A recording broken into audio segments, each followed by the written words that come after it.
Describe a key moment in your trading career. So maybe now we said something wrong, really bad that happened, but now maybe a breakthrough moment, something that happened that you were like, oh man, like now I got it, or I reached a new milestone or something. I would say my milestone was probably being consistent. You know, I'll be honest, like I wasn't making too much.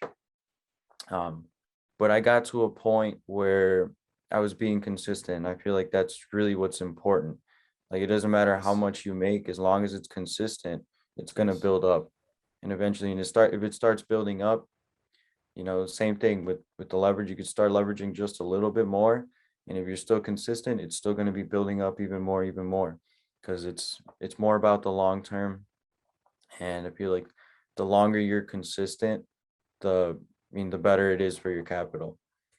Because I mean, it's one thing to make $200 every day, and it's another thing to make 1,000 one day and then lose a couple the other day and then lose again and then maybe win a little bit, lose.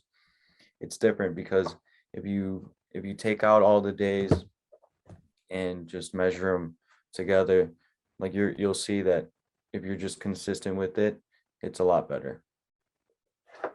I like that. I like that. Yeah, man, I really like that. So nothing special, but like just being consistently profitable. And oh yeah, that's I was forgetting my point. I was trying to remember what I was thinking, but yeah, so you said I wasn't making that much and all that, but that's the key, man. You don't really need to care about that, because once you're constantly profitable, you can get funded. There's so many prop firm, and before it was getting investor, and it was harder, and it's more a pain in the ass, and it's more stressful. Like if you blow their capital or whatever, it's really stressful, or it can be even dangerous. Sometimes you're going to take money from like bad people or people that have dirty money, or whatever. And yeah, man, it's nowadays, man, getting funded, it's I tell people, you can, I have a few video on our YouTube channel. It's like how to start trading with $100, how to trade with a $100 account, or how to make a living with a $200 account, or whatever, stuff like that. And some people think they're going to be thinking it's flipping the account. And no, that's not that. It's you take your $200 account, $500, $1,000 account, you make 10, 20, 30%. And then you're like, okay, well, I just did 20, 30, 40%, or 2, 3, 4, 5, 6, 10% per month consistently. And now I can go get some prop firm challenge, or I can do instant funding, even skip the challenge and get funded, or show your track record to an investor. So yeah, how long did it took to become a consistently profitable trader? That you answered that. What is your yeah, like I have your, what is your mental and psychological strength, and how did you develop it? So like, do you have some things that you do in your life, or that you did, or that happened, or whatever, that you're now better mentally or with your psychology, like, or it's just like blowing account was pretty much it, like it was the main thing? Well, personally, I come from a sports background. I played football. I used to run track.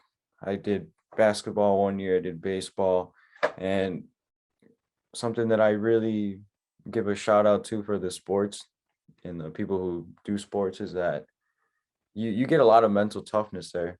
Like when I was in high school, had practice every single day, on the weekends too. Every single day, I had to wake up early, go get my exercise in, get out, prepare for the game on Friday, go play, deal with injuries, stuff like that.